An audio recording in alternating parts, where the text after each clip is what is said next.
কোন গোপনে মন ভেসেছে ধারাবাহিকে আমরা দেখেছিলাম অনিকেত ওর মাকে নিয়ে জোড়াবাড়িতে এসেছিল, কিন্তু ওর মামনি খুব অশান্তি করছিল। সেই জন্য কাছাকাছি একটা বাড়ি খুঁজছিল। ব্রোকার জানিয়েছে পাওয়া গেছে একটা বাড়ির সন্ধান।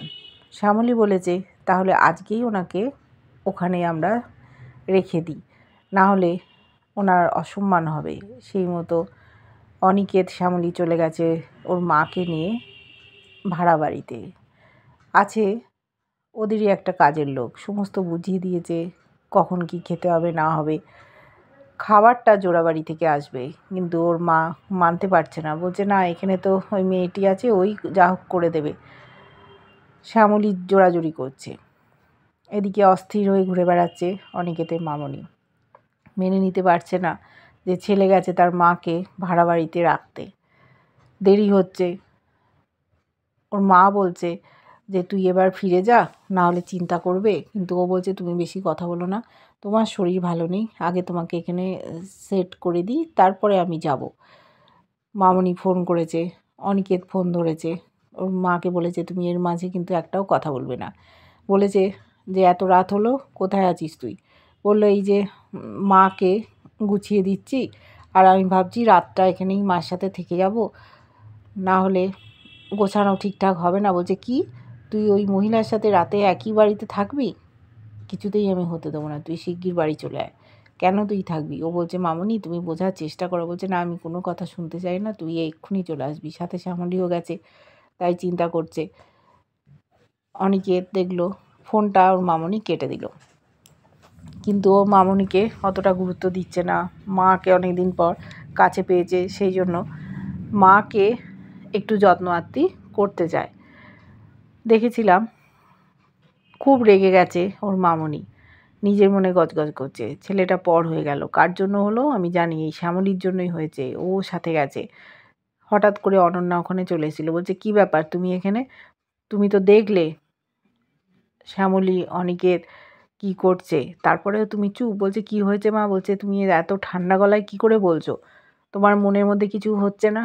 বলছে কি হয়েছে আমি তো বুঝতে পারছি না। বললো যে অনুরাধা গুপ্তাকে নিয়ে ওরা ভাড়া বাড়িতে গেছে, কাছাকাছি উঠেছে, সেখানে শ্যামলী অনিকেত গেছে, রাতে নাকি একসাথেই ওখানে থাকবে।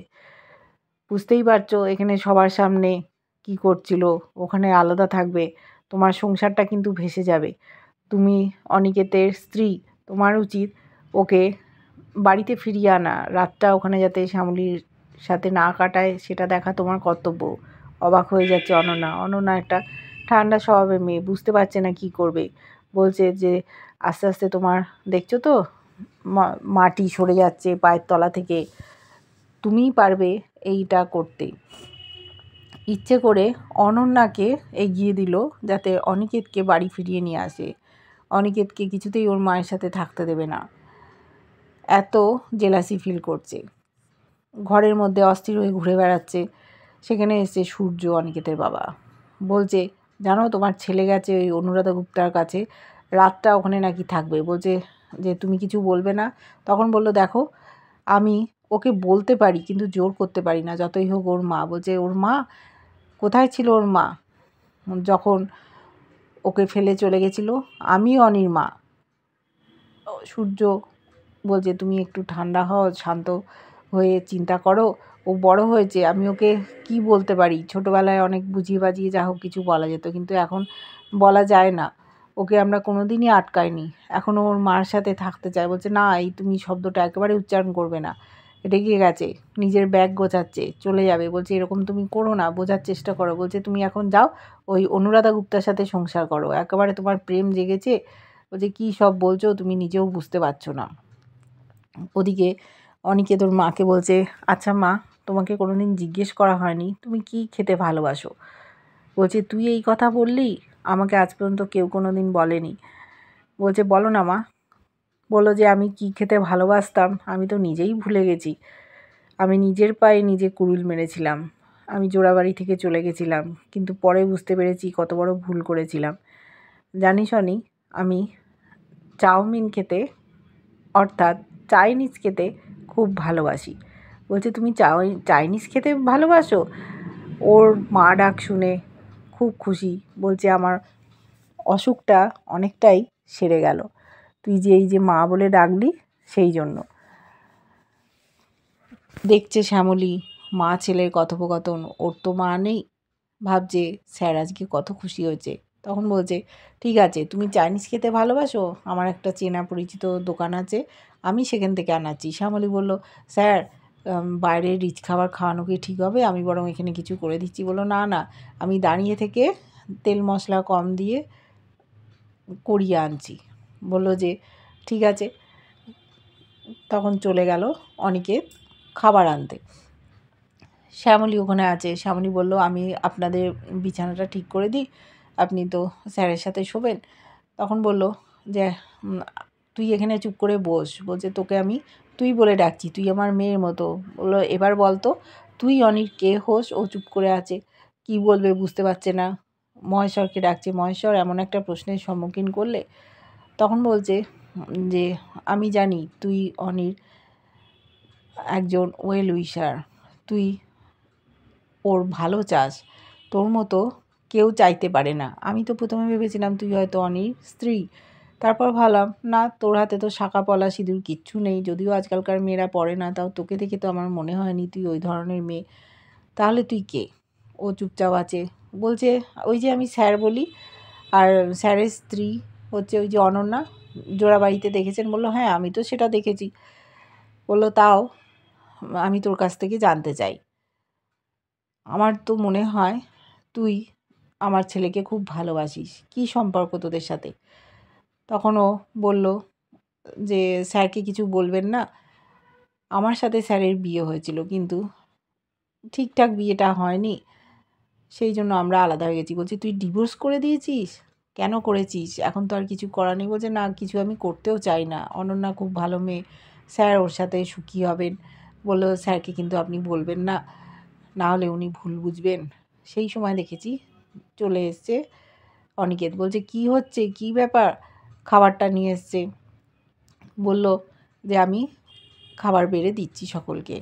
তারপর ওর মা বলছে, জানিস অনি, এই শ্যামলী মেয়েটা খুব ভালো, শ্যামলীকে তুই করে ডাকছে। বলছে, আমি এইটুকু বাইরে গেলাম আর এলাম, এর মধ্যেই তুমি থেকে তুই হয়ে গেল। বলছে, হ্যাঁ ও এমনই মেয়ে যে ওকে বললাম ও আমার মেয়ের মতো, তাই তুই বলছি। শ্যামলী খুব কাঁদছিল, বললো, তুই কেঁদে নে, হালকা হবি। তারপরে অনিকেত মনে মনে ভাবছে, শ্যামলী তো এরকমই, সকলকে অনায়াসে আপন করে নিতে পারে। খাবার নিয়ে এলো, মাকে দিল, অনেক দিন পর খেলো, খেয়ে খুব খুশি। তারপর বললো, স্যার আপনার খাবারটা নিয়ে আসি। বললো, আপনারটাও আনুন, একসাথেই আমরা খাবো। প্লেটে করে সব খেতে বসে গেছে। ওদিকে অনন্যাকে বুঝিয়েছিল অপরাজিতা মল্লিক যে তোমার স্বামী তোমার থেকে হাতছাড়া হয়ে যাবে, তুমি রাতটা কিছুতেই ওই বাড়িতে অনিকেতকে থাকতে দেবে না, শ্যামলীর সাথে থাকবে। সেই ওর আগে চলে এসছে ওদের বাড়িতে, এসে দেখছে সকলে একসাথে খাওয়া দাওয়া সারছে। বলছে, বাহ, এখানে তো দেখছি পিকনিক হচ্ছে, কি ব্যাপার? এরা থমকে গেছে। যে অনন্যা একেবারে ঠান্ডা মানুষ, মাটির মানুষ বলা যায়, শ্যামলীকে খুব ভালোবাসে, শ্যামলী ছাড়া দুপা চলতে পারে না, শ্যামলীও ওকে খুব ভালোবাসে, সমস্ত কিছু শিখিয়ে পড়িয়ে দেয়। অনন্যার মা নেই, কাজকর্ম কিছুই পারতো না, শ্যামলী ধরে ধরে শিখিয়ে দিয়েছে। সেই শ্যামলীকে বাড়ি থেকে বের করে দেওয়ার ব্যবস্থা করতে বলেছে অপরাজিতা মল্লিক। সেই ব্যবস্থাই হয়তো করতে এসছে অনন্যা, অনিকেতকে নিয়ে যাবে। অনিকেতকে যদিও নিয়ে যেতে পারে তাহলে অপরাজিতা মল্লিক জিতে যাবে। ও চায়নি অনিকেত ওর মায়ের সাথে রাত কাটাক। কেন কাটাবে? এতদিন ধরে বড় করেছে, একটা রাতও মায়ের সাথে কাটাতে দিচ্ছে না। কিন্তু ওরও তো ইচ্ছা অনিচ্ছা আছে, নিজের মা বলে কথা, তার সাথেও একটা রাত থাকতে পারবে না, সাথে আবার শ্যামলী থাকবে। যে কোনো জায়গায় শ্যামলীই চলে যাচ্ছে, তাই শ্যামলীকে বাড়ি থেকে তাড়াতে হবে, না হলে নিজের কর্তৃত্ব ফলাতে পারবে না। আর অনিকেত শ্যামলীর কথা শুনে চলে, সব ব্যাপারে ওর পরামর্শ চায়, সেই জন্য শ্যামলীকে বিদায় করতে হবে। অনন্যা ওরকম ধরনের না, ও একটু মাটির মানুষ, যা বলবে তাই শুনবে, ওকে নিয়ে কোনো সমস্যার সৃষ্টি হবে না অপরাজিতা মল্লিকে। কিন্তু এত বড় কোম্পানি সমস্তটাই চালায় শ্যামলী, এবার কি করবে ওরা? দেখতে থাকবো ধারাবাহিকটা কেমন লাগছে অবশ্যই জানিও। ভালো লাগলে লাইক কমেন্ট সাবস্ক্রাইব করো, যারা ফেসবুক পেজ থেকে দেখছো ফলো করে সাথে থেকো।